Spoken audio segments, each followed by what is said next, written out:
இன்றைக்கி இந்த வீடியோவில் நம்ம என்ன பார்க்குறோம்னா GX-TMT ப்ளஸ் CX அப்படின்ற ஒரு மாடல் வெட்டிவ் மேக்கில் 2 kV இது கெப்பாசிட்டி லாங் பேக்கப். ஸோ இதுதான் வந்து PSDR போர்டு சொல்லுவோம். இன்வெர்டர் ப்ளஸ் PFC செக்ஷன் இதில் இருக்கும். ஸோ இது பார்த்தீங்கன்னா charger and bus section and control supply voltages அங்கே வரும். மிடில் வந்து வெர்டிக்கல் மவுண்ட்டில் இருக்கிறது பார்த்தீங்கன்னா control card. As usual display unit.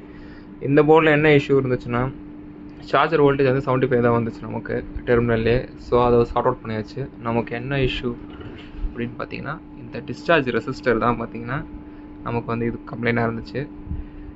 அதை நம்ம வந்து ரெக்டிஃபை பண்ணால் நமக்கு இப்போ வந்து நமக்கு வந்து சார்ஜர் வோல்டேஜ் பக்காவாக ப்ரொடியூஸ் ஆகுது. ஸோ இன்வெர்ட்டர் போர்ட்டில் பார்த்தோன்னா இதில் என்ன கம்ப்ளைண்ட் அப்படின்னு பார்த்தீங்கன்னா இங்கே இருக்கிற இந்த IGBTயோட கேட் பல்ஸ் வர ட்ராக் வந்து கொஞ்சம் கம்ப்ளைண்ட் இருந்துச்சு. ஸோ அதை ரீஒர்க் பண்ணி போட்டோன்னே இப்போ நமக்கு ப்ராப்பராக ஃபங்க்ஷன் ஆகுது.